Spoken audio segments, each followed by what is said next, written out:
Number 9 is the second hardest today. They still have the this sixth, hole is, which is the fifth hardest hole. I mean, the stretch of holes that they've got, 4 of the top 5 toughest holes left to play. Or in on the this next, course. the next 7.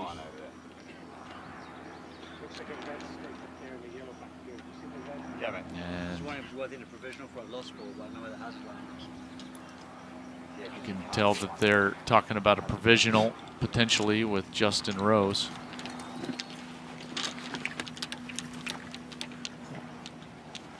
I think they've decided to walk on, and the marshals look like they just found the golf ball, and so he doesn't need to hit another one.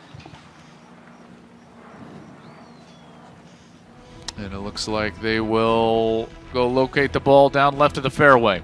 Well, we're just outside, about 35 miles from Milwaukee, here in the great state of Wisconsin. How about them Brewers, by the way? In first place, bit of a surprise to the locals. Daughter aged 7 to 17. Enroll her in LPGA, USGA Girls Golf and see how the game can help empower young women to reach their potential. Learn more by visiting girlsgolf.org today. It's one of the great things about junior golf is getting kids, whether it's young girls or young boys, involved in a sport that they can play for a lifetime. You know, and I think you can make a serious argument to say if you don't do that, you're a bad parent.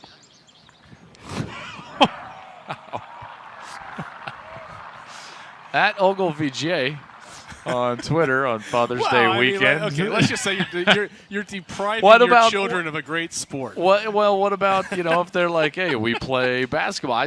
I like organized team activities. Wrong choice. Or sports. Wrong choice, really. Wrong choice. Yeah, I mean, let's be honest. You're going to play this for 80 years. You play it as a family. You're not going to go run and, play tackle football with your, I am. Just lay your old dad out. I am. Okay, you are. I played tackle football with my dad one time when I was 12 years old. I ran into him so hard I separated his shoulder.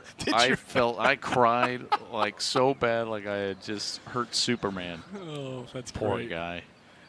I just hit my remember, dad with turnaround's fair play there, Joel. So then you got something to look forward to. I think I hit exactly. my dad I got with a 3 golf club boys, one time. Quiggs. I've got that coming to me in spades. It's called karma. That's right. Yeah. That's right. No, I'm with you. Team sports are fantastic. All sports are fantastic. Yeah. I mean, it just teaches you Character, perseverance. Absolutely. Integrity. The ability to deal with failure, which is not a common trait in today's society. That's exactly right. The only thing that's not great in sports is the trend that everybody gets a trophy. I'm not going to allow that for my kids.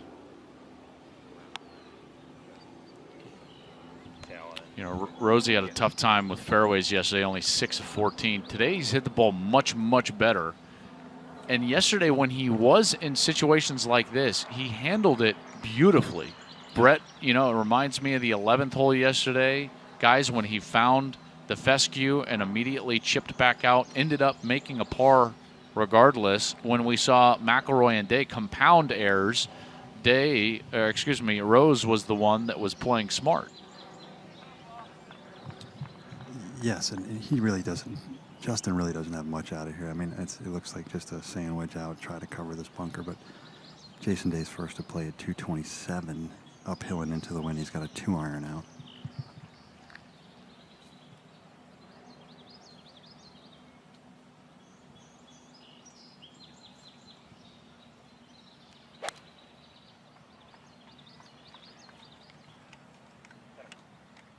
This has to look pretty good, Brett. Just doesn't quite have that distance. But a great shot. I mean, 227, probably playing closer to what, 240, Brett? Absolutely, uphill into the wind. Now Justin Rose is going to quick hit this one. Can he get it over these cross bunkers? That's the question. It looks like that'll be fine. That's well done. That's as good as he could have done from that lie. That's all he was looking to do.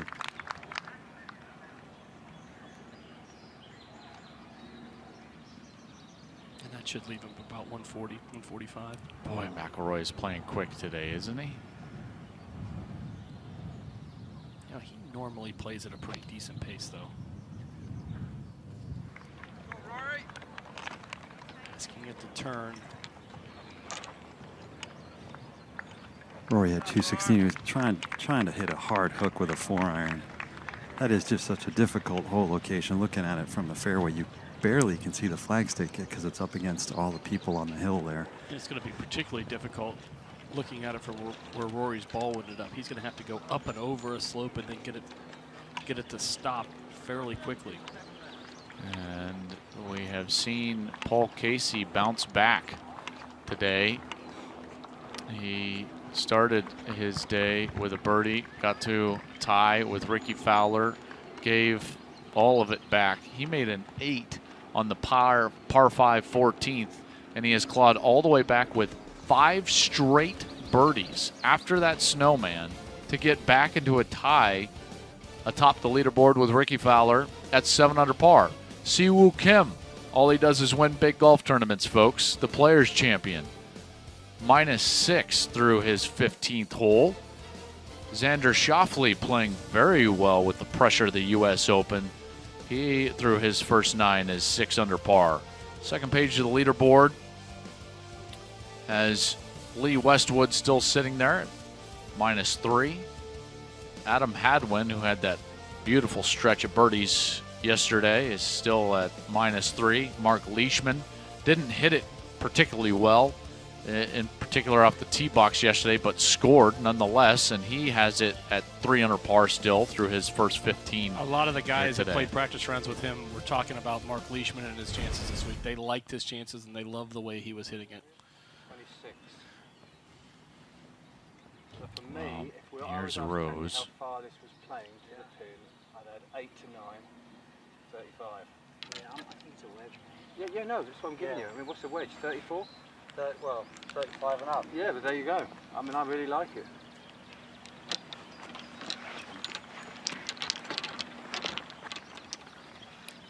You could hear him say it's 126, trying to play it upwards to 135 with the pitching wedge.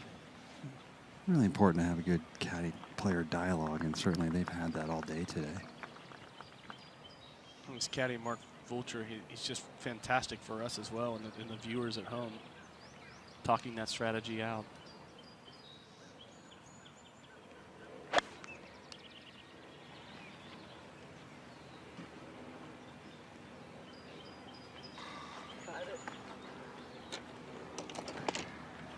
And you can kind of hear Justin, I think he said he fatted it a little bit.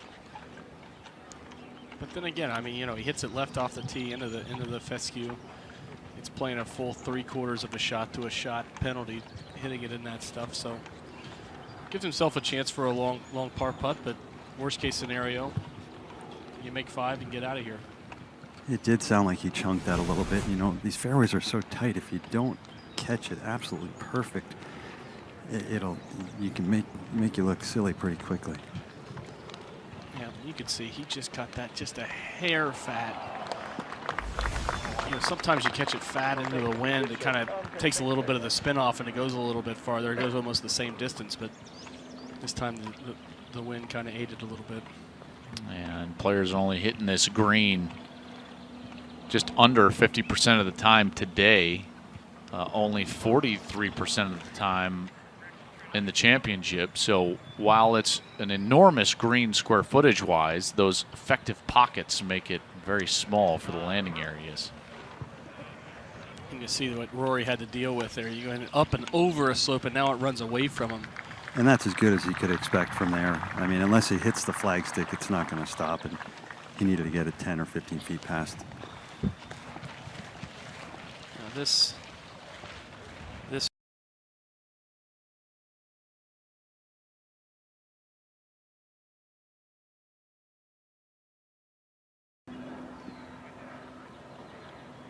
What's the? Have you noticed any attitude changes over the last, couple holes from Rory and Jason? Is it?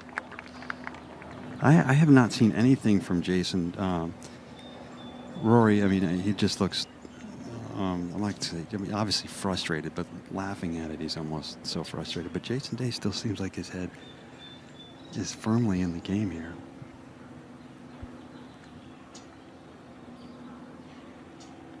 He's played good golf.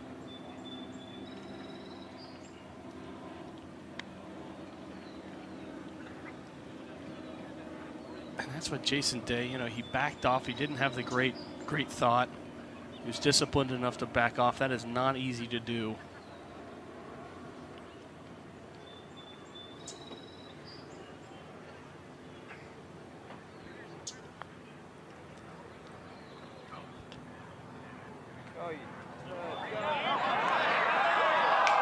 Oh. Great putt.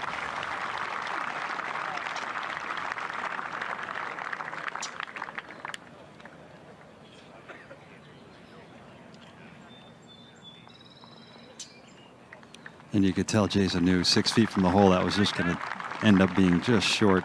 It was just going to fall left, yeah.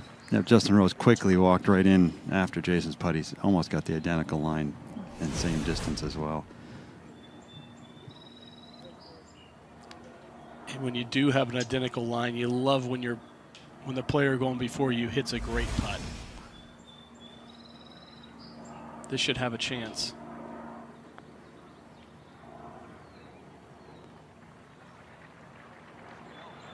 Oh, if he just hits it, Rosie. Oh, boy, that had to look good. He had the line, but he's going to drop a shot after the errant tee ball.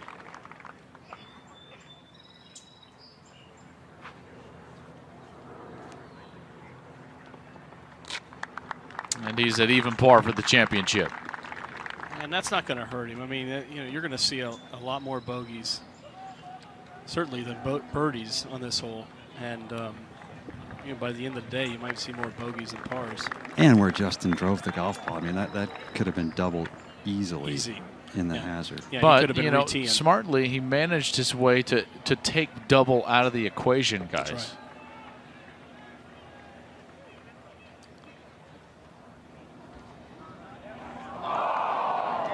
There's only so many birdies in a United States Open. If you can get a bogey, you can make a few birdies. But a doubles, and in Jason Day's case, triples, they just kill you.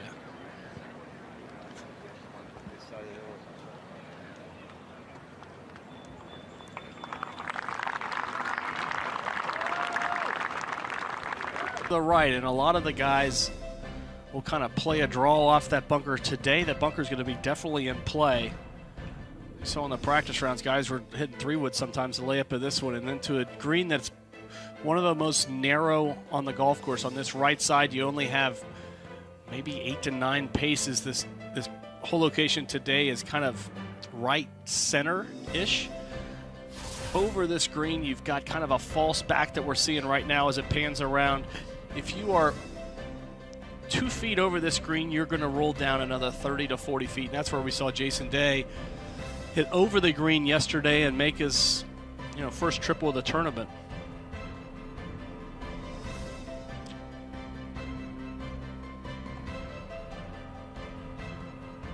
This hole has played incredibly difficult. It is, at least today, the toughest hole on the course. For the championship, it's the second toughest hole on the course. Today, it's playing at a stroke average of 4.37. Toughest hole. Only 3 birdies. Already 14 bogeys and 6 doubles or more. Yeah, you're seeing more doubles than you are birdies. So, and that's where just kind of the way the wind quarters. If it changes 45 degrees, it could turn a relatively benign hole into a very difficult hole.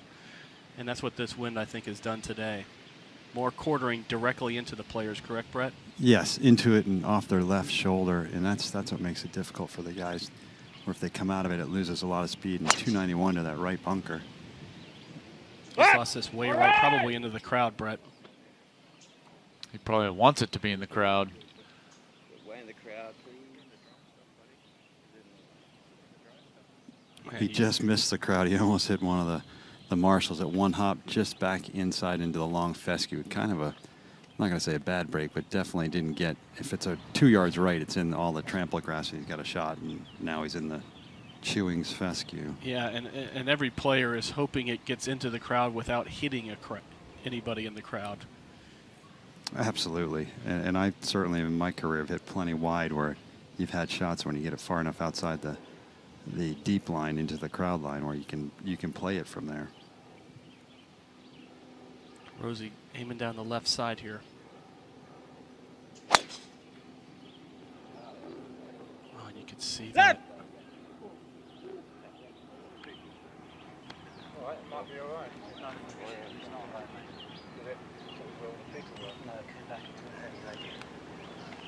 And she's got it. And again, you know, the further you get from that initial line of fescue, the wispier, drier, and thinner, is thinner a word? More thin that fescue becomes.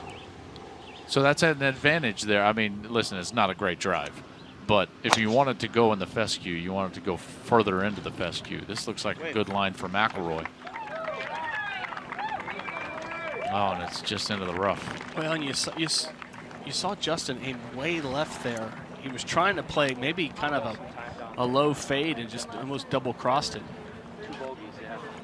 He was Hey, aiming Joel, 20 I think yards thinner into that was rough. Stephen King book, so I'm going. Rory McIlroy. We've also got the featured group of Watson, Scott, and Garcia that you can watch, as well as our featured hole. Every playing competitor playing these 13th, 14th, and 15th holes at Erin Hills you can watch. And then our coverage at FS1 as Jordan Spieth gets set to tackle this course in his second round.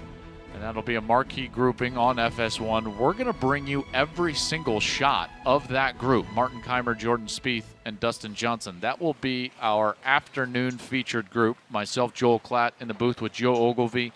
And on the course is Brett Quigley. And Brett, what is Justin Rose looking at here? He's got another awful lie in the fescue where he's got to be able to just try to wedge it out. It looks like just a pitching wedge. Try to get it out and keep it out of these bunkers that start 60 yards short of the green. He's at 230 yards back to that flagstick, but he's looking just to get it out of the fairway so he can wedge it up there. And again, this whole location, like yesterday's, all the way on that back, and all you see, you've got the infinity edge. It's just the flagstick and nothing else. You know, Brett, he looks like he's looking just to the left of this bunker.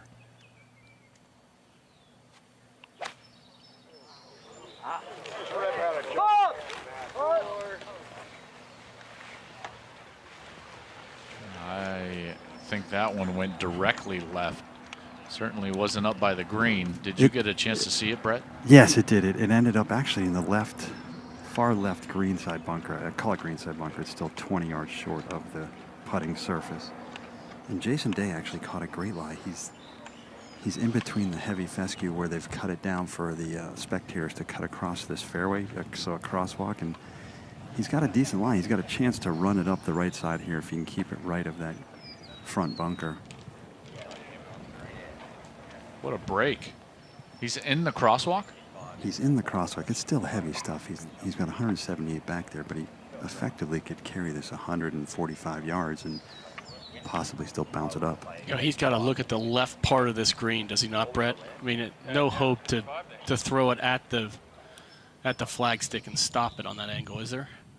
No, I think he's going to try to land it in between that right edge of the fescue on the big slope on the right and the greenside bunker and just bounce it in there. Okay. And he's got a 9-iron.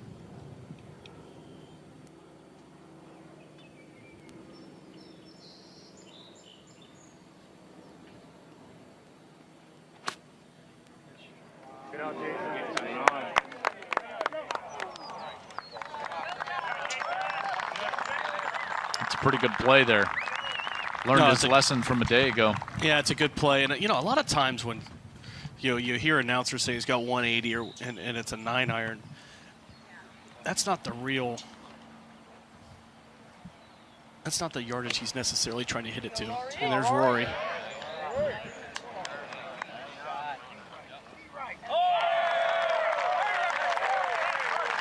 What a shot.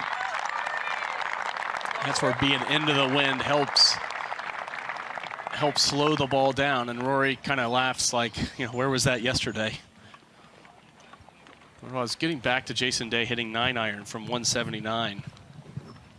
You know, all he was probably trying to do was carry that ball 150, And here's Rory's Absolutely, shot. Joe. He carried it where he wanted to. You know, if it comes out flying, it probably has a chance of bouncing up. If not, he's got a good chance to get it up and down. And certainly, he's not going to make the mistake that he made yesterday in carrying it too far and running it over the back. So, yeah, that 9-iron effectively went 145. Yeah, I think that's right. Guys, it's going to be a missed cut for most likely the guys here, McIlroy and Day. Jason Day has finished in the top 10 in his last 4 U.S. Opens. And while he hasn't come in to this championship with great form, this has still got to be highly disappointing. You know, he finished T15. And if you've qualified for every major, there's only 80, right? So to miss the cut in one it hurts. When you look at Nicklaus's record and Tiger's record, it's just incredible the longevity and the consistency that they showed throughout their careers when it came to these major championships. Now, Justin Rose with a 40-yard bunker shot. Expect this to be 15, 20 feet short of the whole location there.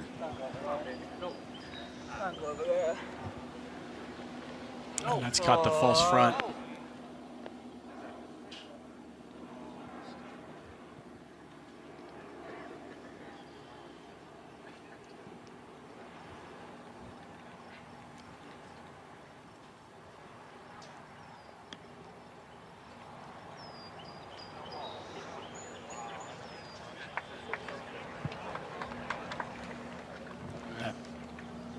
I think Jason was surprised how quickly that stopped. It's amazing.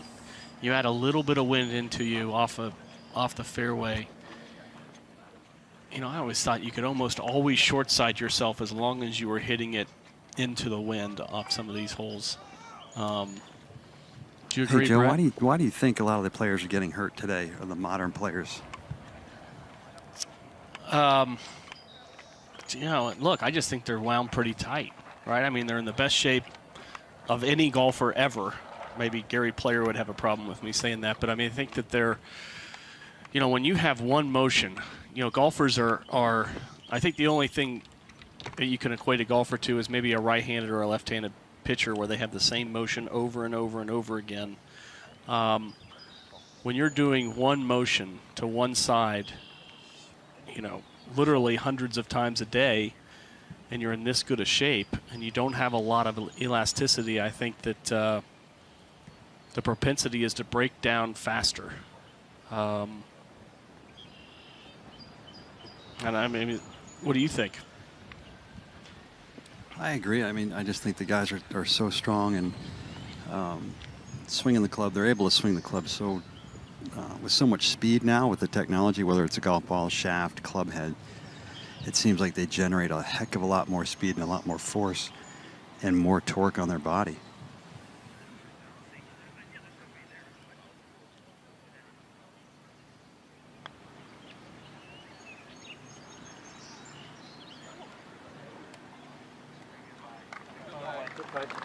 Yeah, well, it is a give and take, though. I mean, you see the guys who work out. I mean, I think what it's done is it's created a situation where the younger guys can play better earlier, and so the careers take off faster than they traditionally did in golf.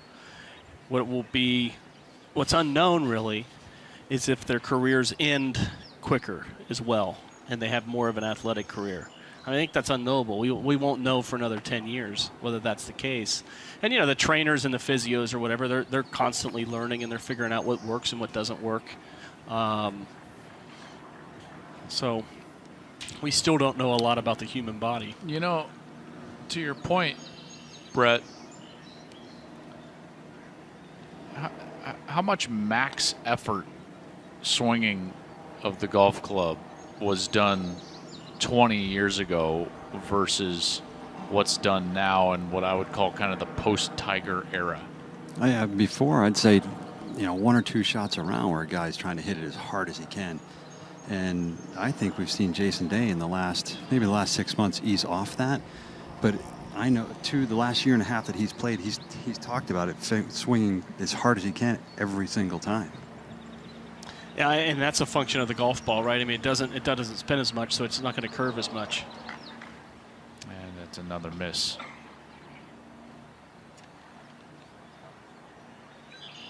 Yeah, I think he's hit I mean, Jason has hit a lot of good putts, and he's been right around the hole. He hasn't had his A game. He certainly hasn't had his A game tee to green.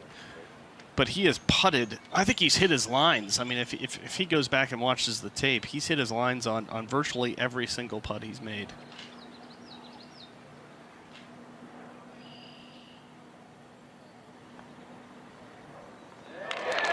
And McIlroy.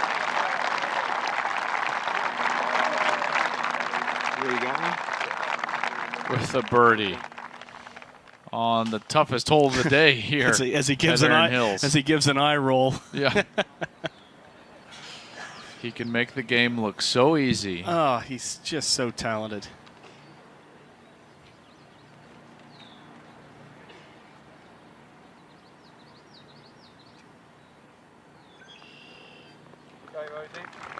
We're first playing with Rory at the Honda Classic, and after 36 holes, I remember calling my dad and saying, "Dad, I played with the best driver of the golf ball I've ever seen in my life." It's just so impressive when he's got that driver in the zone. Well, two of these guys have lifted that trophy. Looks like only one of them will have a chance to do it again this year. Justin Rose at +1.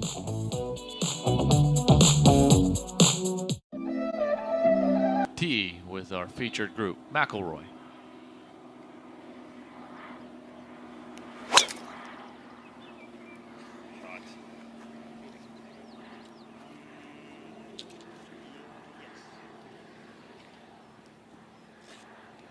Can't place it out there any better. Yeah, and you saw the graphic, 332 to that bunker, and it's not in play because he can carry it.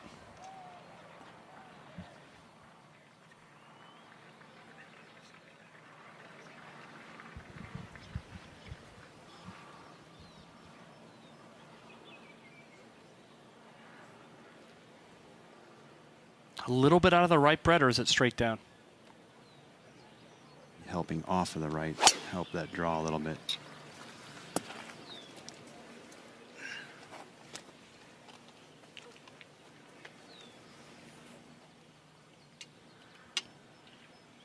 And you see that's kind of a weak right shot that Jason's been fighting all tournament.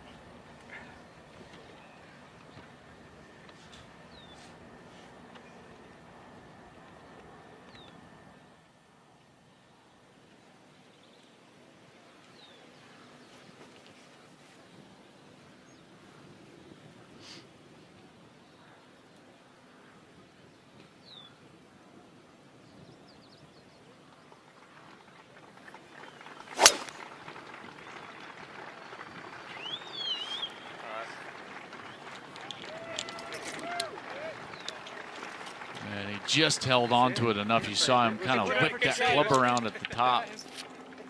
That was a la Arnold Palmer there, trying to hold it off. That's exactly what I was thinking. It was, and his ball is caught right up against that first cut. It's going to be interesting for a right-handed player how much this affects his second shot into this flagstick. Yeah, I mean that's Chandler and Arnie upstairs there.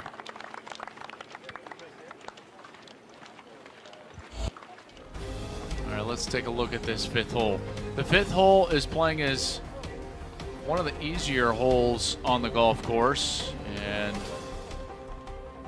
and that's because of the wind, right? I mean, it's got to be the wind. These players are straight downwind. As we saw the graphic, you have 335 yards, probably 338 to carry this right bunker. Believe it or not, that's not in play for a lot of the guys. The ball's going to go all the way down kind of on this left center, and then they're left with a green that's relatively flat. You got a little bit of a backstop on the back left of this green. The whole location today is cut right over that bunker where you're seeing our graphic. These guys are going to have, despite its 505 length, they're going to have anywhere from a wedge to a 9-iron. So this is a birdie hole, and you know, as we've seen on this side, there aren't very many birdie holes on this front side once you get past number 2.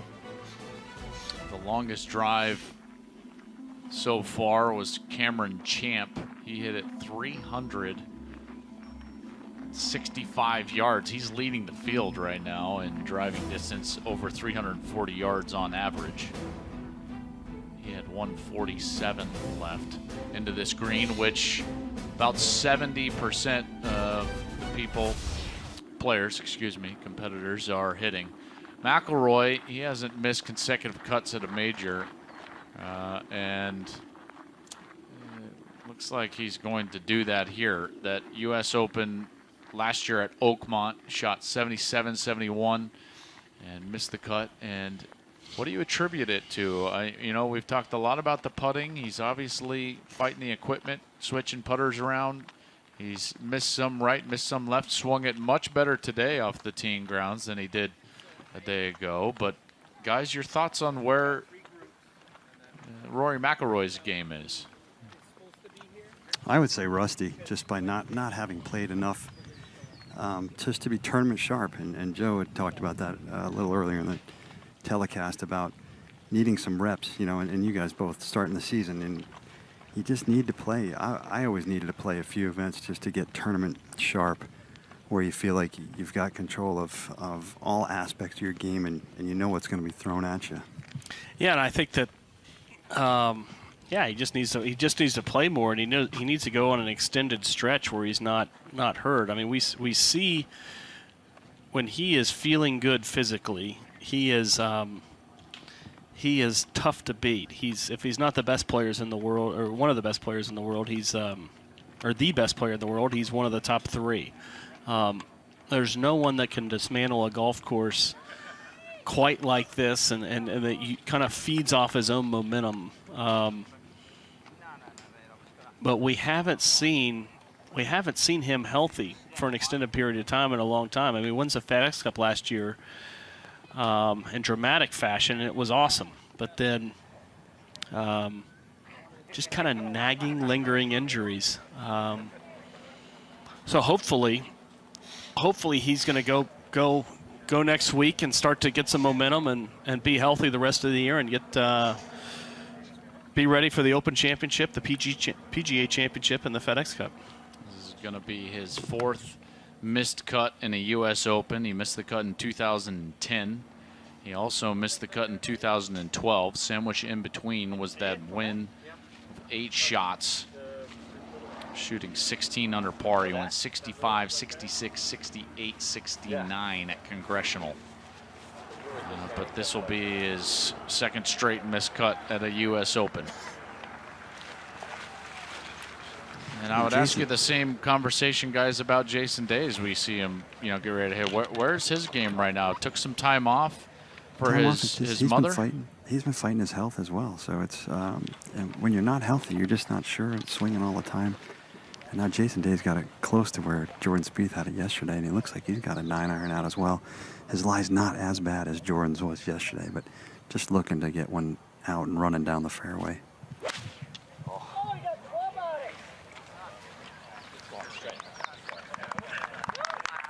Well, and you can see that. That's what you see a lot of times, is that fescue grabs the club and it grabs the shaft and causes that toe to turn over the heel, and that's what you typically get a quick left shot.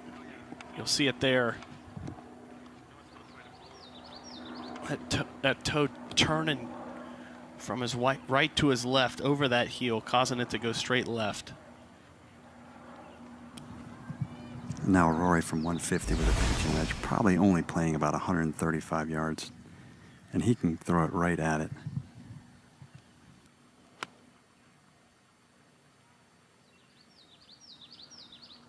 This is going right at it. Oh, beautiful.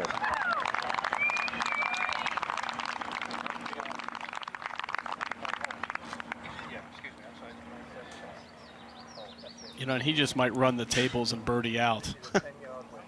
Make me look silly for saying it's going to be his missed cut. Well, I mean, he's going to miss the cut, but I mean, that's the kind of firepower he has. Now Brett, is this first cut going to interfere with Justin's shot here? Not at all. It's he's got maybe an inch and a half between that and with the flag on the left side of this green, it's not going to affect it. If the flagstick was on the right or the hole cut on the right, it probably would have. And he's just got a pitching wedge as well.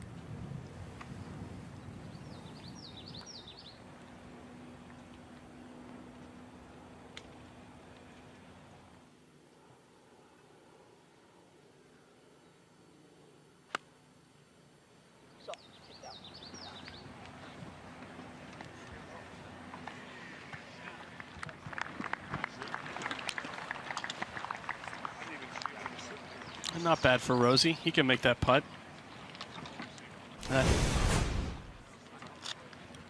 That's what we're talking about. Another inch to the left, and he's going to have to think about it a little bit more. Birdie finish, Roars. Come on, bud. Good shot.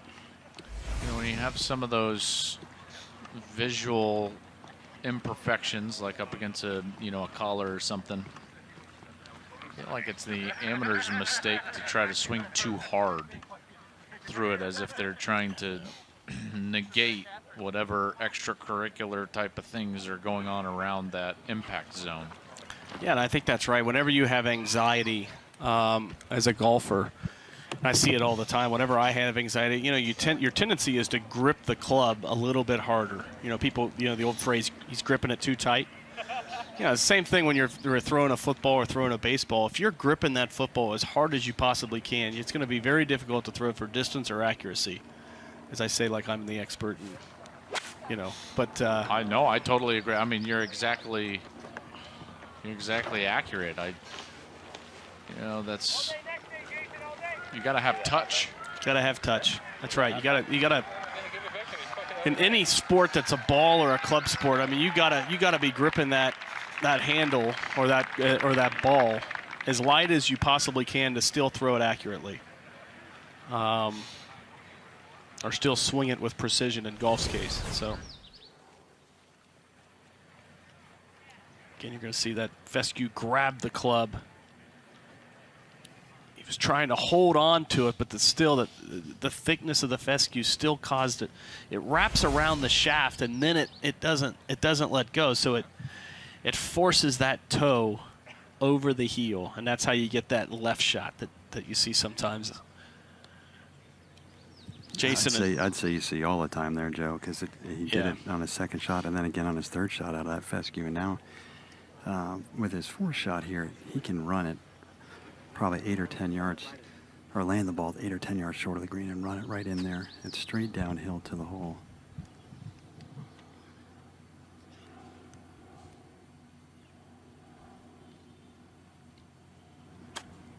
Go.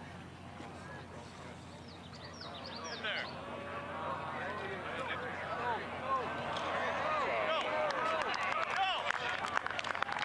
and that's exactly what you're talking about, Brett.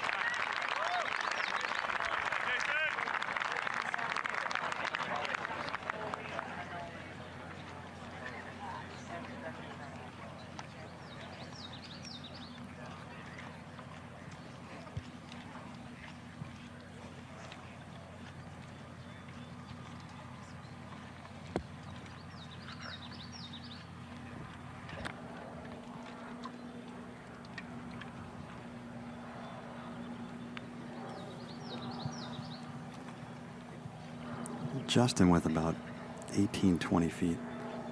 A little bit down the hill. Certainly a putt if he can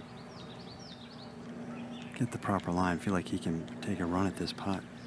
It should go a little bit left at the end. I say should because a lot of these putts have just been flattening out at the end. So if I'm Justin, I'd probably take a little less than I actually see, or I'm reading the putt, and keep it just on the edge.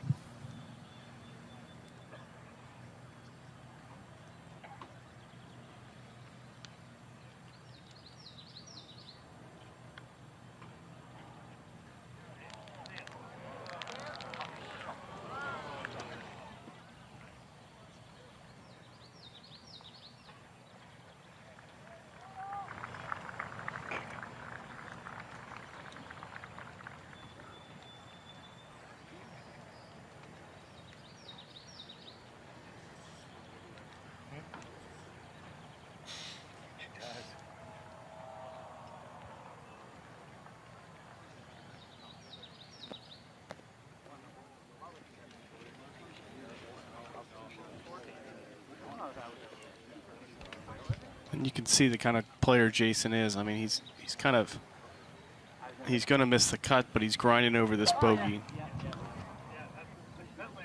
Going through his full routine. Well, Joe, sometimes you try to build on something for down the road, too. You know, you don't want to just let it go. Yeah, and I think the point is he's not packing it in, right? I mean, he's going to be fighting to the end, which is terrific to see. This putt should just fall a little to his right down the hill.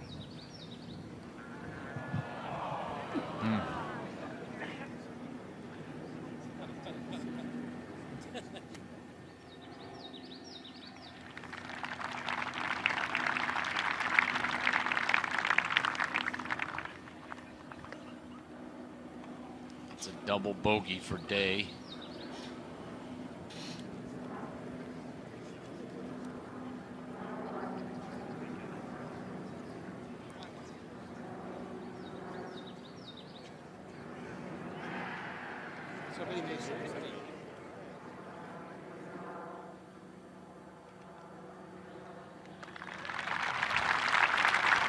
And Brett, maybe you can talk about this, but I mean, the most shocking thing for me on Jason Day is kind of the power outage we're seeing. I mean, you know, we're used to him being one of the longer players out here, certainly one of the more accurate players when he's playing well. And, you know, he appears like he's 40 and 50 yards behind Rory McIlroy on the vast majority of holes.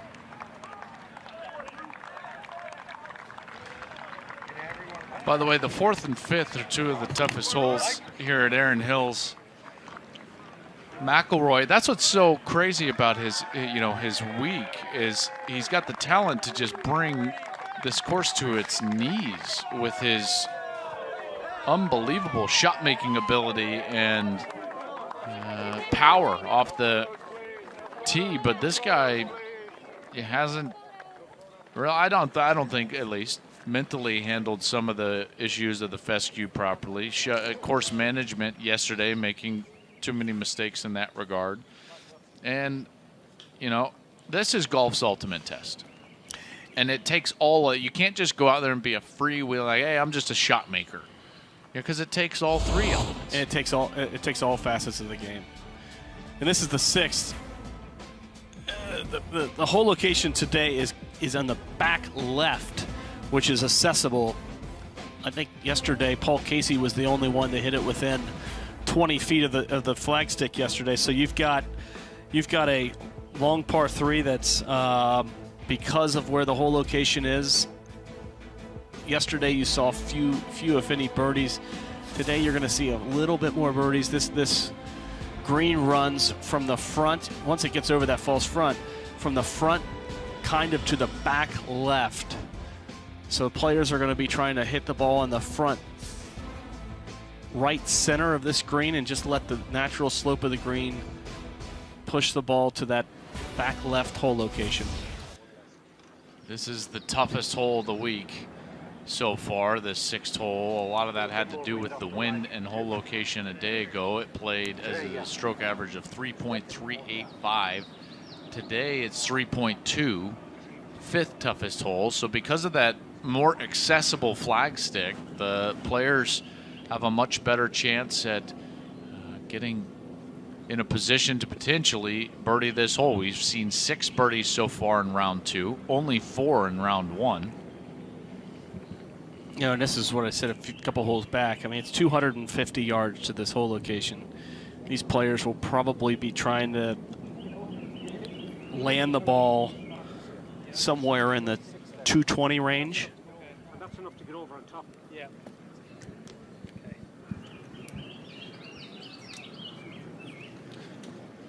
You know, for Rory, this might be a 6-iron.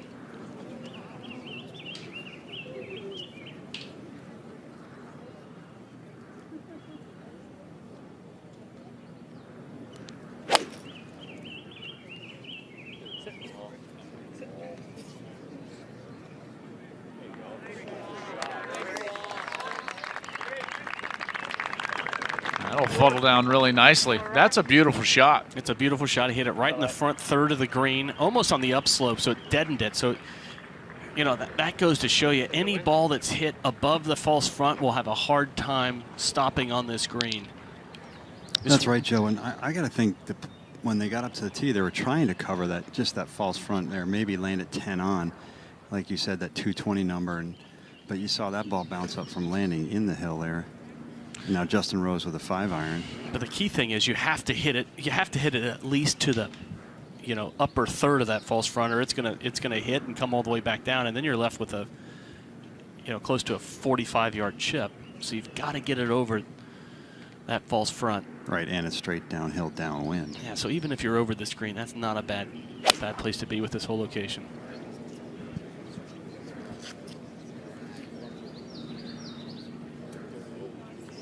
Well, that's going to require all his skill.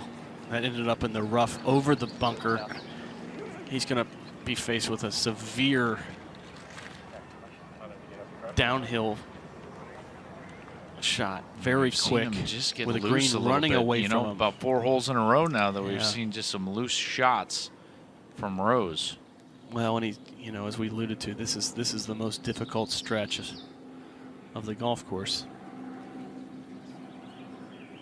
4, 5, 6, 7, 8, 9. With the exception of 7. Those are the hardest holes on the course.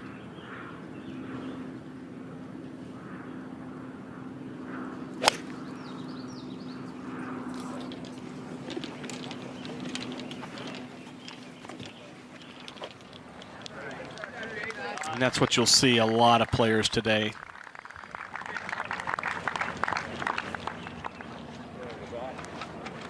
Relatively straightforward uphill pitch, dead into the wind. Should not be hard up and down for Jason Day. Well, our players move to the 6th green. McIlroy's on a bit of a tear. He's made 2 straight birdies. Face held wide open here. You know, difficult shot, all running away from him. Nice and quiet, please. Thank you.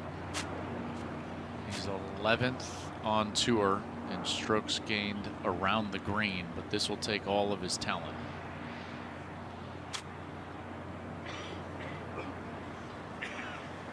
That's really good. Oh, and he's played that perfect. That is really good. That's fantastic, guys. And that's why he's 11th in strokes gained around the greens. Terrific touch by Justin Rose. And Jason Day playing quickly right back into the wind. Looks like he's going to try to one-hop one up by the hole. And well judged there as well. All right, what has Rory got here? He's only got 9 feet and should break just a little bit to his left. You know, guys, back to Justin Rose after he birdies number 1 to get to back to under par for the championship, thinking he's in position to make a run to the leaders if he makes a few more birdies, and now he's at 1 over, kind of on the cut line, and certainly thinking about missing the cut now. So that pitch shot there was huge for momentum for his round. Yeah, and he's got to make this par to stay at +1. Now McIlroy from about 9 feet, just to give you an idea of McIlroy specifically, his make percentage from about 9 feet is 37.5%.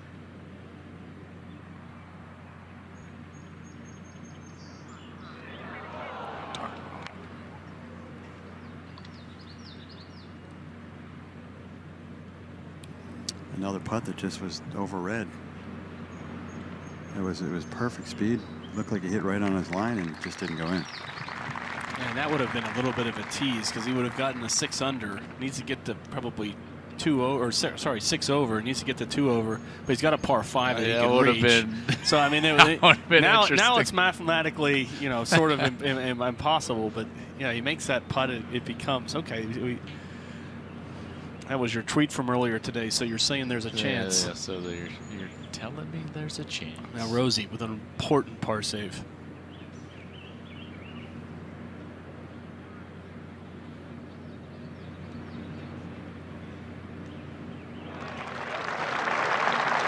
That's a great up and down.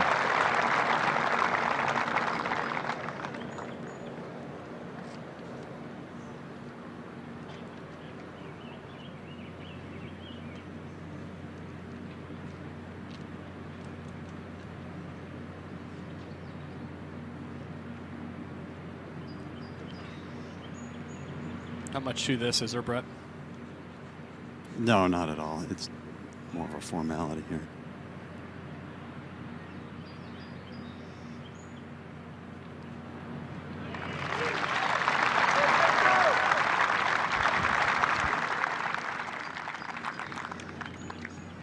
So 3 threes on the 6th, which is played as one of the most difficult holes of the day. But Rory, he has turned it up ever since the 4th hole, his second to the par 4 4th, which is one of the more difficult, in fact, the most difficult on the course, and he would throw that in for a birdie. Another great drive set him up with a wedge on 5. And this is what we thought we'd see out of Rory the whole week, is that using his amazing length to kind of, you know, use his wedge game to get it close and be able to attack these holes, but he just hasn't hit enough fairways for himself to be much of a factor.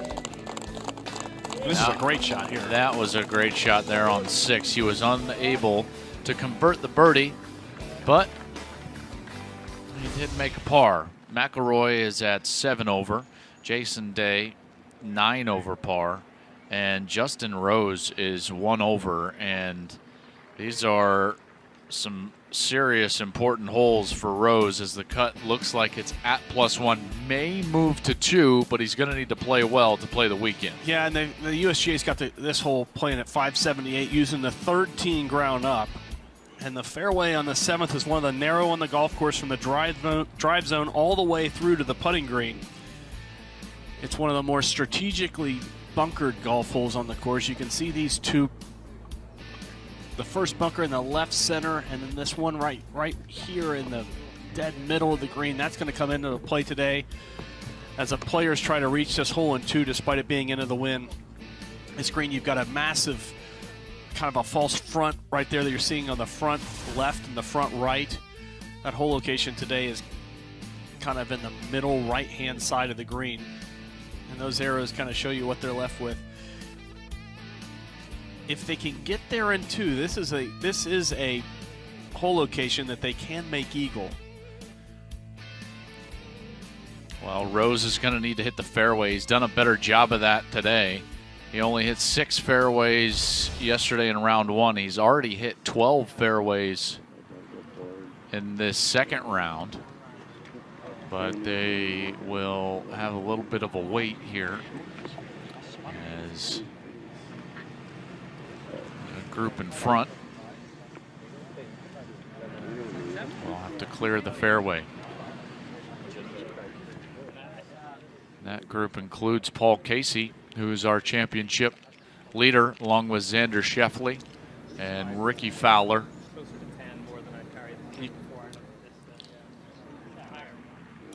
Yeah, and they're waiting for the Paul Casey to clear the fairway here. He's waiting for the green. He's hit a good drive up this right side and got an opportunity to knock it on it too. You know, this is going to be one of the lowest cuts in U.S. Open history. You know, is it just course related? Yeah, I think it's course related. I also think you have better players, right? I mean, top to bottom, you probably have better players as we go on each and every year, younger players. But yeah, I think it's course related. Rose missed the fairway left yesterday. Imperative that he hits it here in round 2.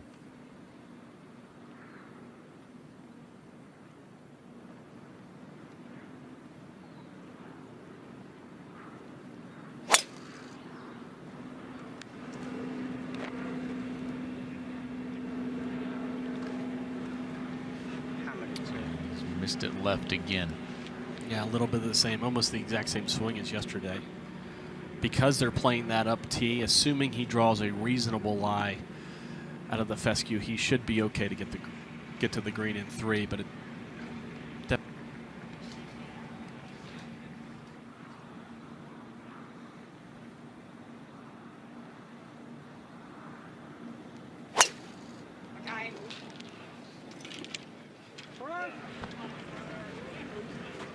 yeah, and that's been a theme all week for Jason Day. I ran into a colleague of ours at Fox, Jason Gore, and on break, and he was saying how his lower body's just so much quicker than his upper body, and it's just not in sync like it normally is, and that's where he's getting the power outage. We're going to take a quick break here on our featured group coverage at the United States Open. Come on back. Let's see if Justin Rose can make the cut.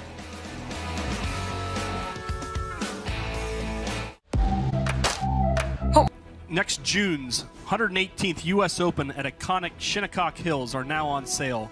Visit usopen.com and click the icon for tickets for more information. That will be a fantastic U.S. Open next year.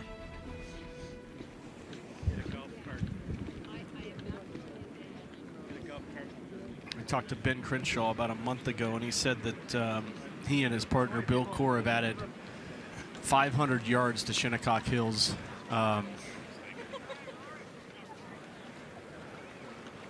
That's going to be fun to watch next year. Just a fabulous golf course. This championship here at Erin Hills has Ricky Fowler and Paul Casey at the top of the leaderboard. Brooks Koepka is at -5. As Xander Schauffele and Siwoo Kim are at -5 along with him. And Jason Day is way out there on the right. I mean, this was way right, Brett.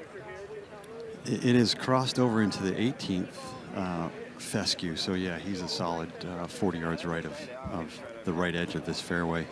And he's going to have a difficult shot just to get it back to the 7th fairway. And Justin Rose has found some thick fescue as well on the left side. Again, he's trying to just maybe squeeze it out with a pitching wedge and carry the ball 80 yards and get it running down somewhere where he can get a third shot up there close.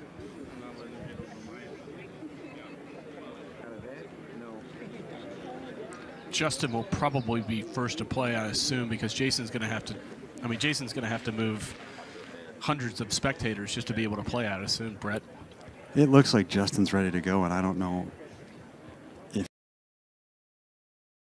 he is or not, but yes, they're going to have to wait a while for Jason to get all these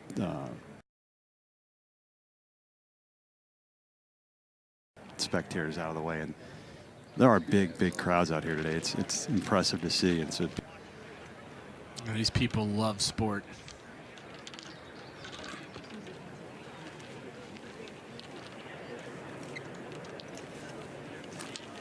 And you know, I think they're proud. They're proud that they have multiple courses now that are able to handle major championships. I mean, they've got Whistling Straits up the road. They've got Erin Hills. I mean, Wisconsin's becoming a fantastic destination. They've got Black Wolf. Got Black Wolf Run. You got the new Sand Valley Core Crenshaw course.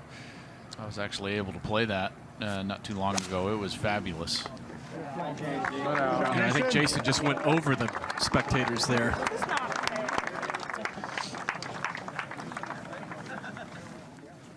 I think everybody's looking around like, whoa. Was that a ball that just flew over our head?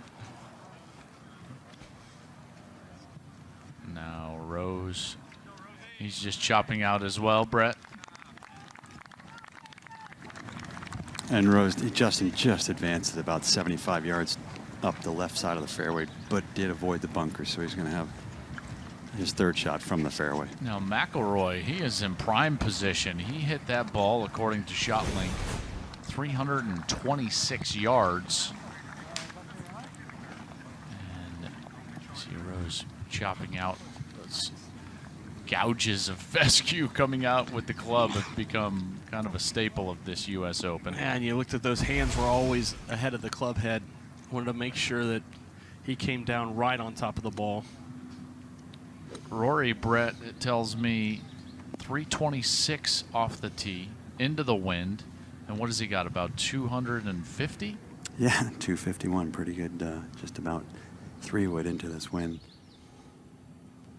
And I think he can take a little bit off a 3-wood, kind of hit it high and try to let it stop.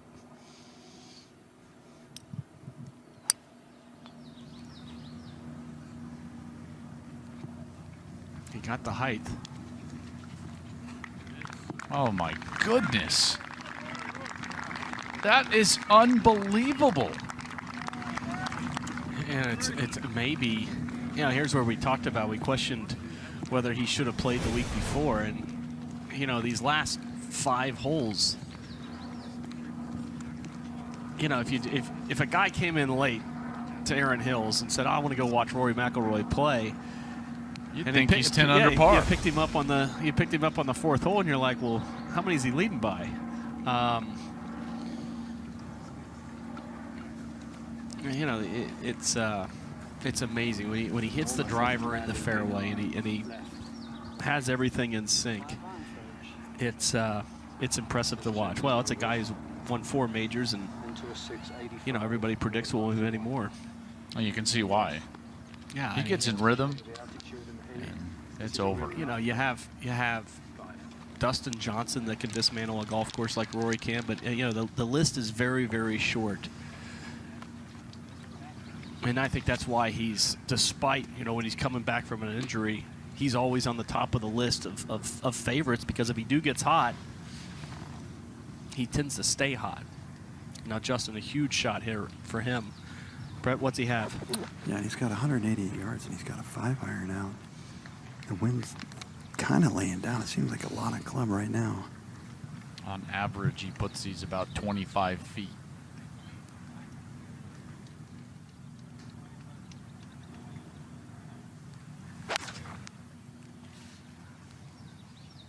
Go. Go. Here, Fuchs saying it to go. Beautiful. And about 25 feet, maybe a little bit inside of that. Great shot for Justin Rose.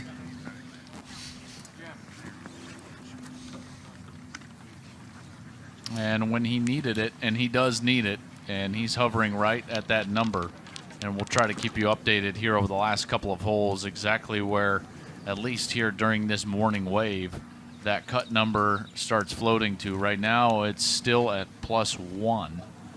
And judging by, you know, the heat, the difficulty of the course, some of the rounds on the course, it's probably going to stay there.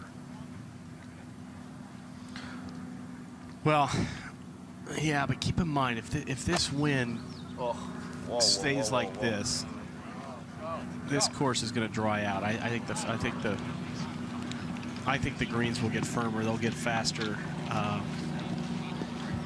It will get very close to +2 if it doesn't get there.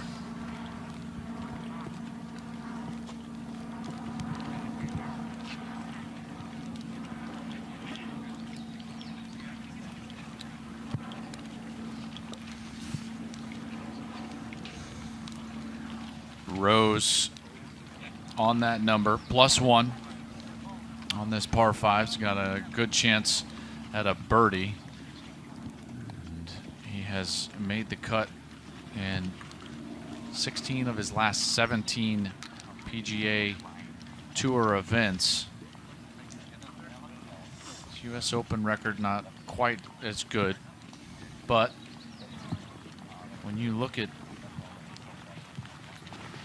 what he did, that cut was actually a team event.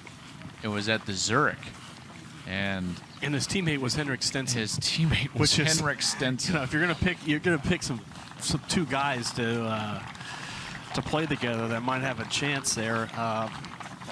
You play with the big Swede, and you play with Justin Rose. I mean, that's a.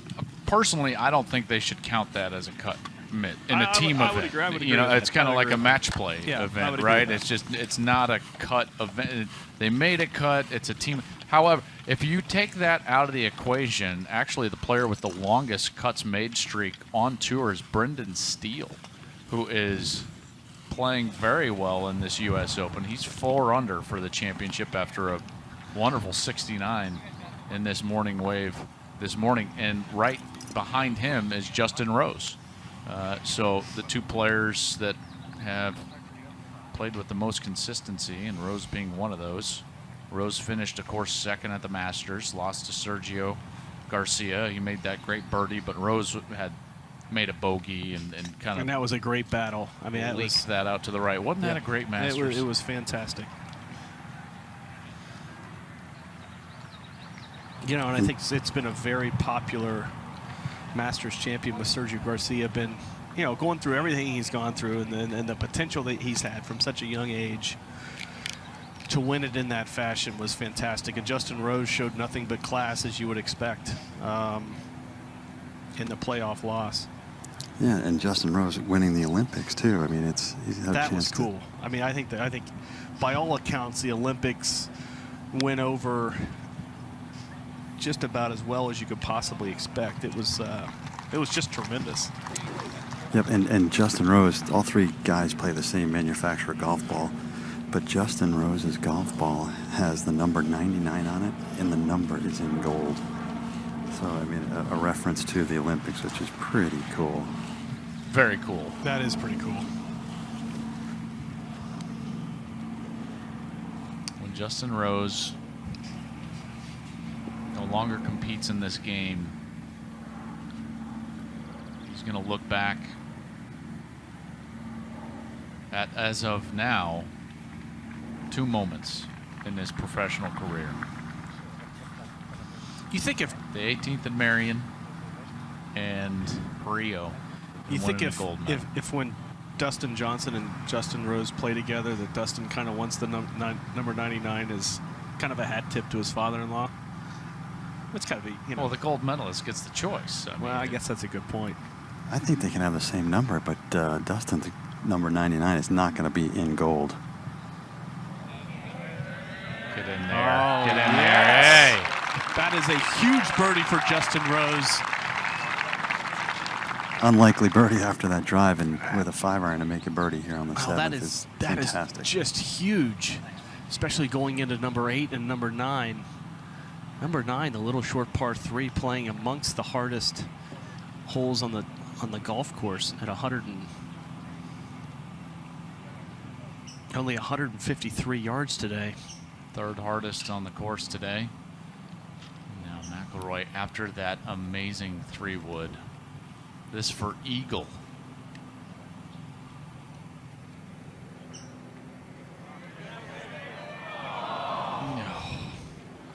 Has that not been the story of his 2 days, guys?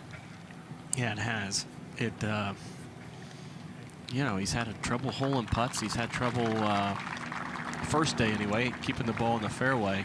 He hasn't had that trouble today. He's hit 11 fairways. No, he's hit the ball. He's hit the ball better. But you know, with this putter, you know, the good news is with the putter, he's not missing very many putts on the high side. They're all on the low side. And I know that sounds, you know, we call it low side, the amateur side, but it's consistent, especially on the right to left. Every right to left putt, he's typically missed on the low side. So I think that is, I think that's fixable. And it's fixable just, I think it can be fixable with the style of putter. Well, he might have a shipment both of drivers and putters ready for him. I think he'll continue to tweak his equipment. Well, that's the reaction of the birdie putt from Justin Rose. Gets to even par for the championship. What could have been for Rory McIlroy. Disappointing birdie, if you want to call it that, but mostly a disappointing championship so far. But you got, I mean, I admire these guys' attitudes. I mean, you know, Jason Day and Rory McIlroy have been out of the tournament. They're still grinding. They're hitting. The fans are enjoying watching him. They're not. They haven't packed it in. And you know, Jason's just out of sorts. I think his swing is out of sync. Rory may have found something after the 3rd hole because I mean he's been stripe show. He has been a stripe show. That's exactly right. And guys, this 9 holes, he easily could be 6 under par. I mean, with a short 30-footer for eagle on one and the eagle putt there, and making 2 other birdies. I mean, he could be. I mean, he definitely seems like he's found his form.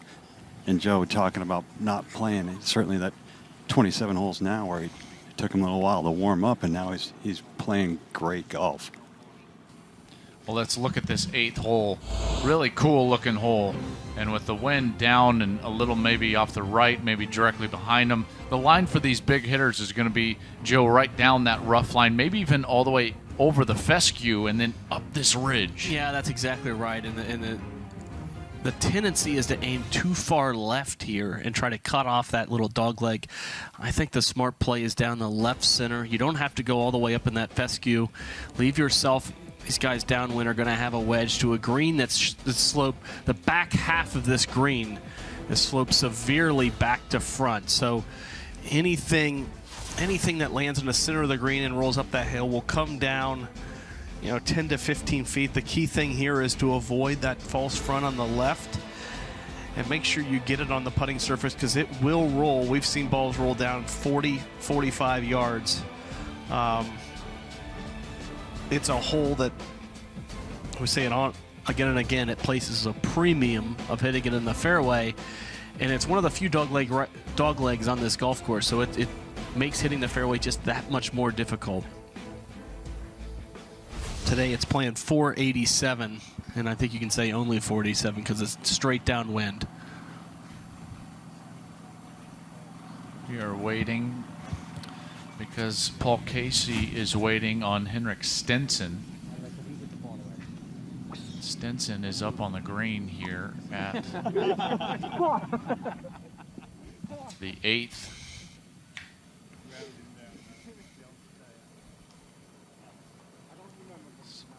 Big putt for Stenson. Stenson's 2 over for the championship, looking to find his way into the weekend, so grinding hard. Yeah, birdie in 2 out of the last 4. Probably needs a birdie on the last to guarantee himself playing on the weekend.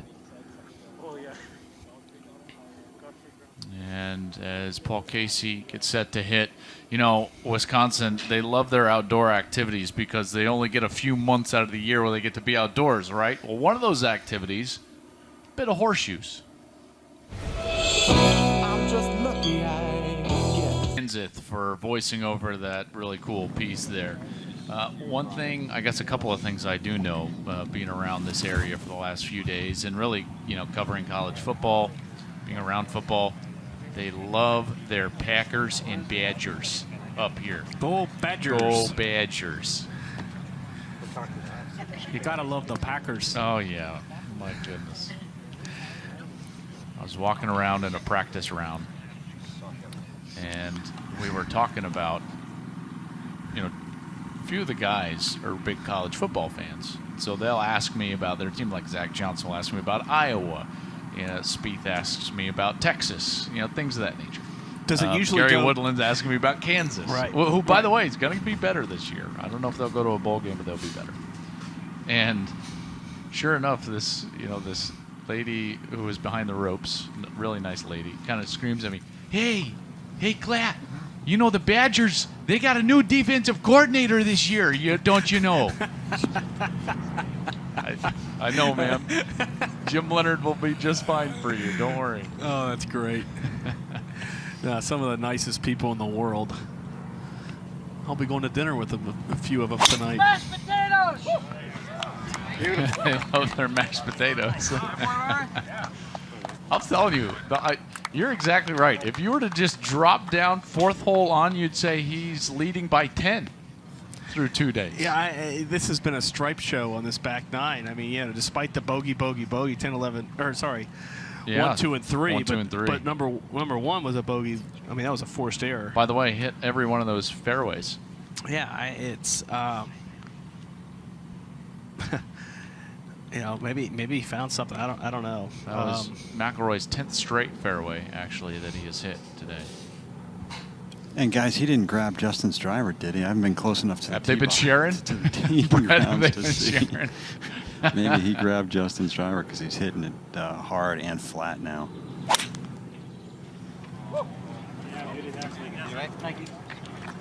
And Rhodes, who went 3-wood on the tee yesterday, goes 3-wood again to the top of the plateau and finds the middle of the fairway. Yeah, you heard Rory say beauty. These guys are rooting for Justin. They want him to have a chance to win this tournament. both Jason and Rory want him to finish this round off.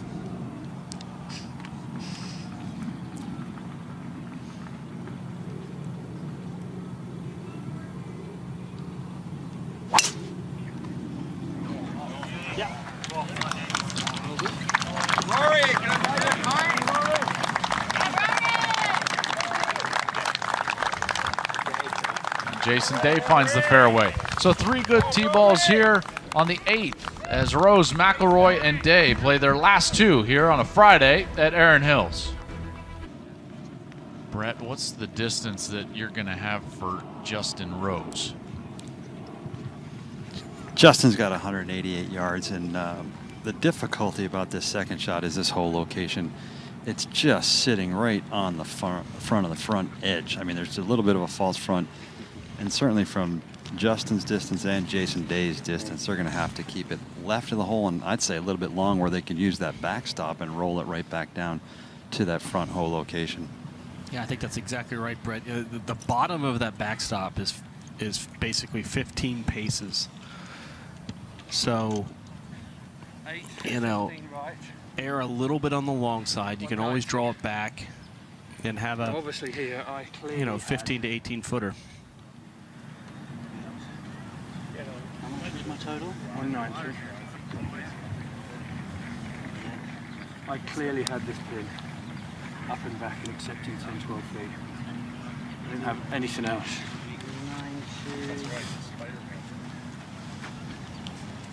200. That wind's changed, you know. Yeah, it has. Straight across. Straight across, west northwest. So. 6 iron? Yeah. Yeah, make it as solid as you want. But do play for that. Yeah, it's just a touch left to right 6. Come on. Get the best shot of the day here.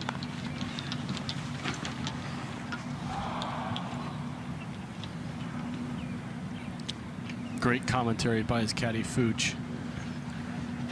Said hit the best shot of the day here. And 190, and he's got the 6 iron. He's got to just keep this left, not even look at that flagstick on the front.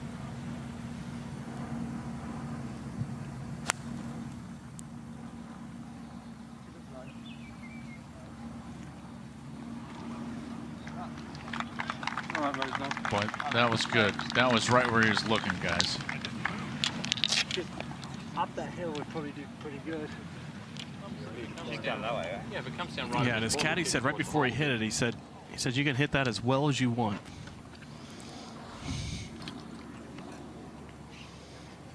It's in a good position though.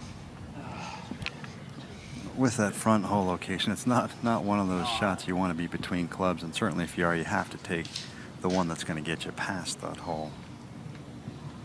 You know, Rory is clearly playing his way into some positive takeaways from this Friday. Is there anything Jason Day can take away from the last couple of days, guys?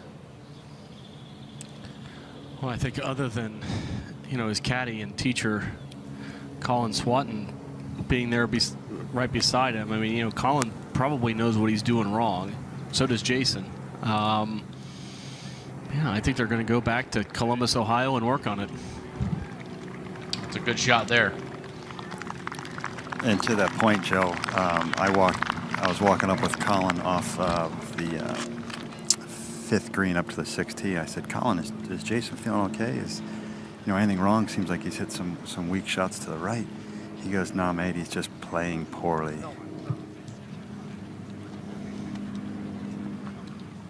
Yeah, it's good. It's good for a teacher to accept that. You know, I mean, to have the confidence to say that. I mean, a lot of teachers won't say that. You know, these guys have such a good bond, and they're a true team.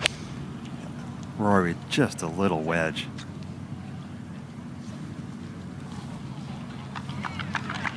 Right under the hole. I mean, the last 5 holes have been exquisite. Yeah, from this guy. it's been a clinic, hasn't it? I mean, you just wonder.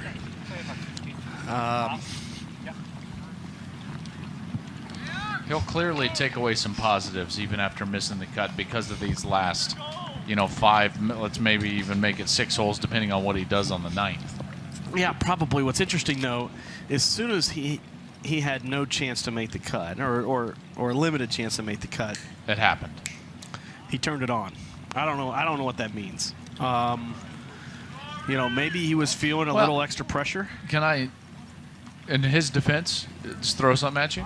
He was hitting a bunch of fairways and greens even before that. It's just that the putter was so bulky. Yeah. You know, he hit it like this most of the day. Wouldn't you agree? Yeah, no, I would agree with that. But his iron game wasn't as sharp. But you're right. The putter's been very, very bulky. And here I think they're discussing their wardrobe, and that's kind of what what happens when That's you're looking what at it's 6 and devolved 9 into. over. Yeah, I mean it's.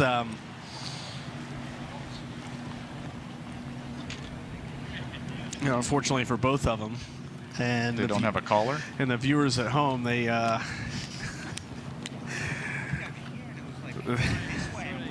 we're not going to see him on the weekend. Oh, you weren't referring to the shirt. I see. You said unfortunately. I thought you were. I jumped the gun. I'm sorry. I'm trying to steer clear of that. Brett, they're clearly just kind of enjoying their last couple of holes, smiling with one another, but Rose clearly in grind mode. Is that the case? That's 100% the case. They're basically not even talking to Justin, kind of letting him do his own thing. And Rory and Jason are just talking about everything, you know, and just having fun with it. Not that they've given up, but they know where they stand in the championship, and you know their score is not going to matter or change anything. So they're certainly enjoying the walk and letting Justin do his job. Yeah, and they'll do whatever Justin wants them to do. You know, if Justin wants to outside of putting out right in front of him. Well, yeah, I mean, even there, if Justin wants to go, I mean, I think both of them are going to say, "Have at it, mate."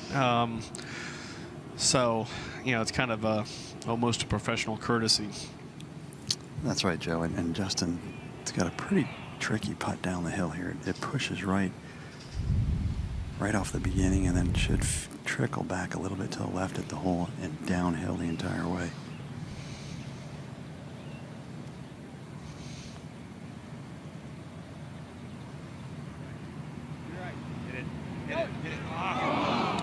Settle.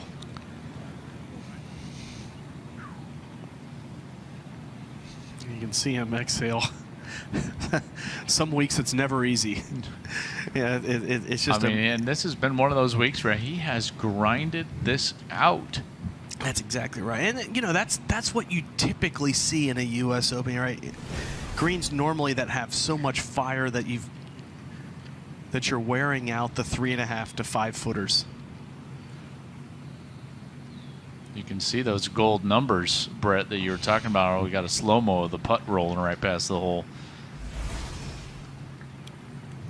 You're right. And, Joe, you know, Justin had a nice 3-wood, a really good 6-iron, a nice putt, and he's still got 4.5 feet left for his par. So he's got some, certainly some nerves left, or something I'll test his short putts. Now Jason Day just 11 feet up the hill. Inside the hole, might just trickle to the right.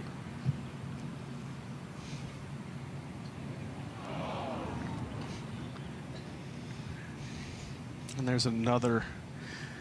You know, one thing about him is, I mean, he really has hit all his lines with his putting. Obviously, his swing is out of sync, but his putting is spot on, I think. Maybe just a slightly off with his speed, but otherwise, every putt he seems to be hitting his lines. And I think these guys are seeing these greens a little bit faster than they were yesterday. It seems like it's been drier this morning, and we haven't seen too many balls come up short with the putts. How's the humidity? There hasn't been too much humidity. It's starting to heat up a little bit this afternoon. I think that's helping the golf ball go a long way. Rory here with just 9 feet. Just saw Jason's putt keep it inside the hole.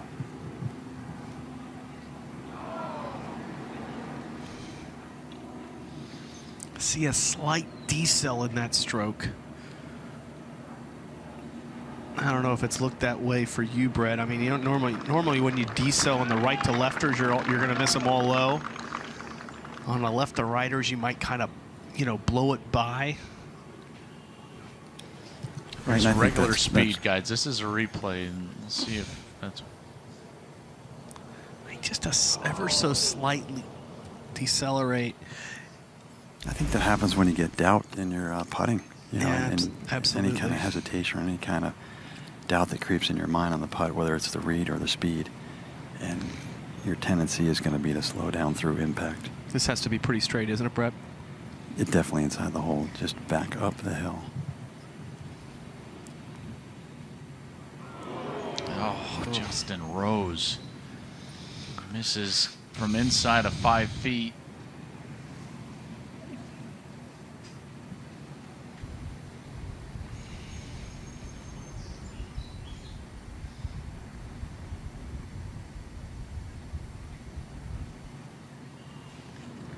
And he will three-putt for a bogey and move back to +1. When we come back, Justin Rose on his 18th hole, the 9th here at Erin Hills, needs a par to be safe. The U.S. Open is the U.S. Open, and our featured group here in this morning coverage on Fox Sports Go of McIlroy, Rose, and Day as they reach their 18th hole, their 9th. The 9th hole, their 18th. Par 3, really good, fun little hole. It's a great little hole, playing downhill about 10 yards, 153 yards to this whole location today. That's going to be in the kind of the back left center. Right to the right of that flagstick, you've got a you see that almost a little saddle, that the collection area. Hit it in the wrong area of this green, it'll send it all the way down into that first cut of fairway, and it might go all the way down into the first cut of rough. So you've got, this is a hole that looks easy on the scorecard and is mind-bogglingly difficult for these players, especially with the wind. And Rory's got just a little 9-iron. The wind's just off the right, maybe hurting a little bit here.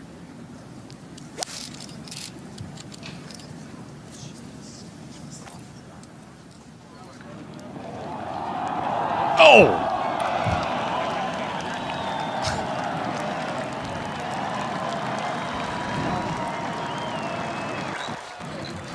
Well,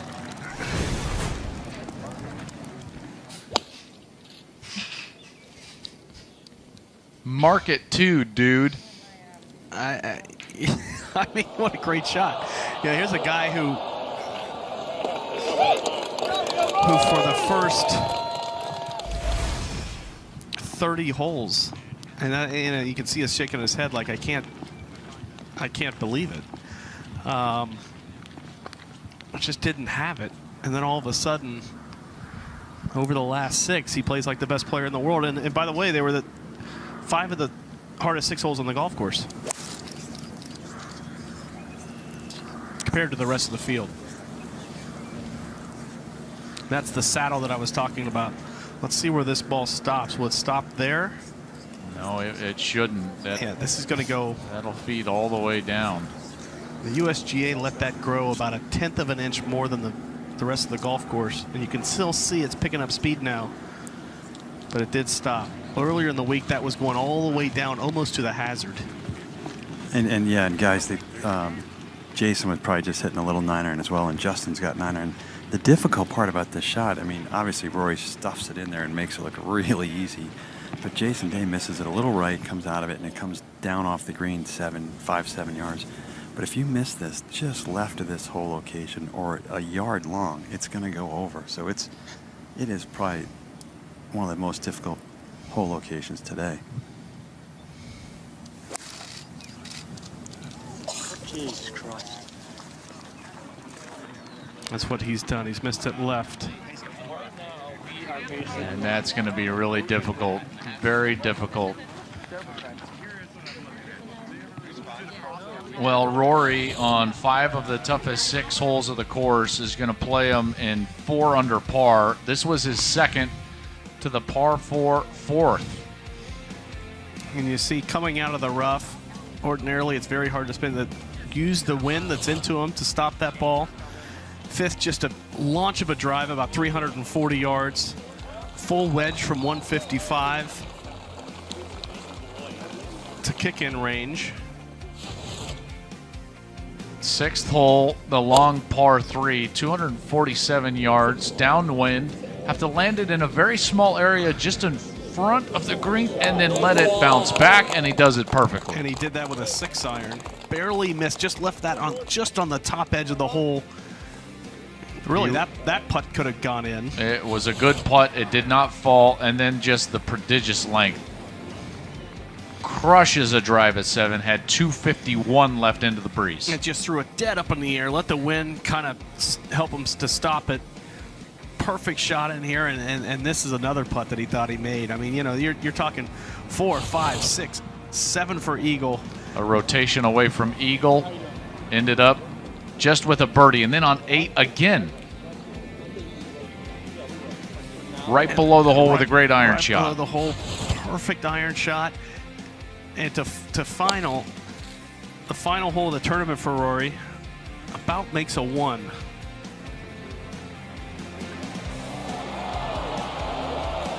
I think he can manage that one, even with the bulky putter. We'll give him a 2. And a formality for a 2, and Rory plays 4 under par of his last 6, gets to 5 over for the championship. He's going to miss the cut by probably, officially when it comes to pass this evening, 3 strokes. And it's going to be very frustrating because he hit the ball better than that. In particular today, didn't get much out of his opening 9 holes, and then went on a tear from 4 on here on the front 9.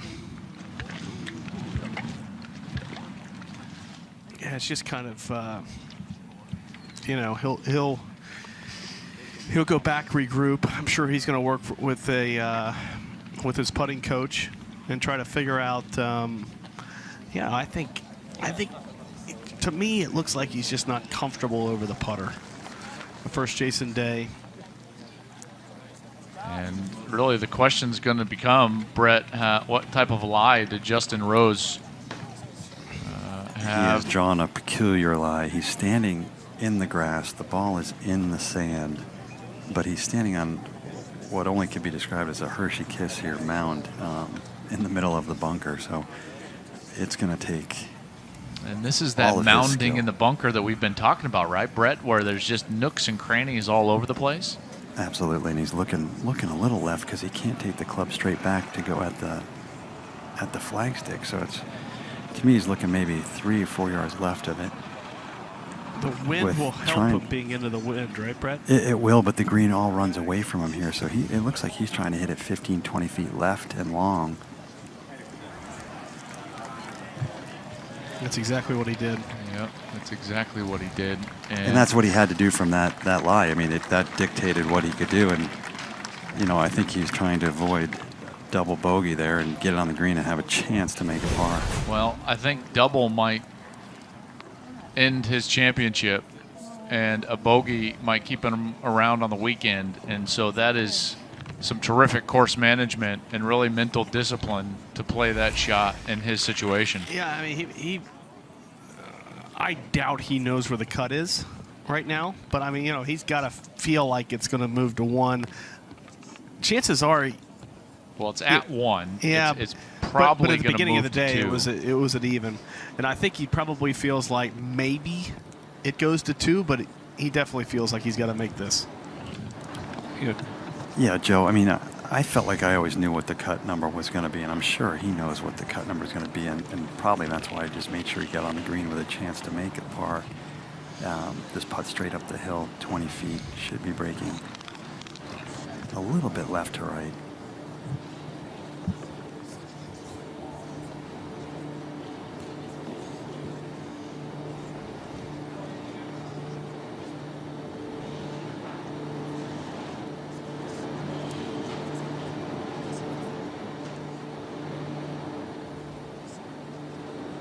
Justin Rose.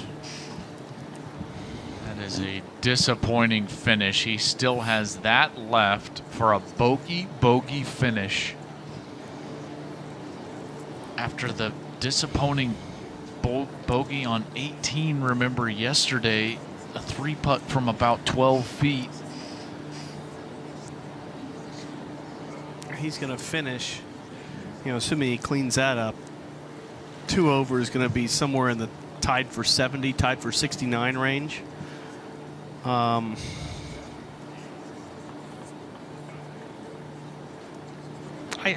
think that makes it. It's going to be darn close, though. I think with the U.S. Open, the cut goes to just the pressure. The cut goes to +2. And certainly Justin making bogey here moves another guy outside that +1 number. Yeah, that's exactly right. But Justin still got another fun-filled 3-foot putt here downhill with some right to left break. So he's got to really pay attention here as well, especially after missing the one on the last hole. Yeah, he's going to have the full steam going as well. So.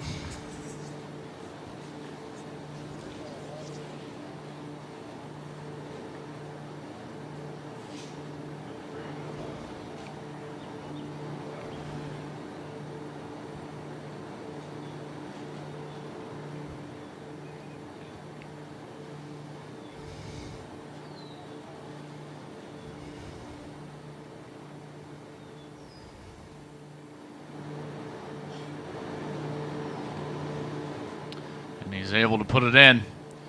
So Justin Rose makes a bogey on his 18th hole, his 17th hole, and it puts him at +2 for the championship. And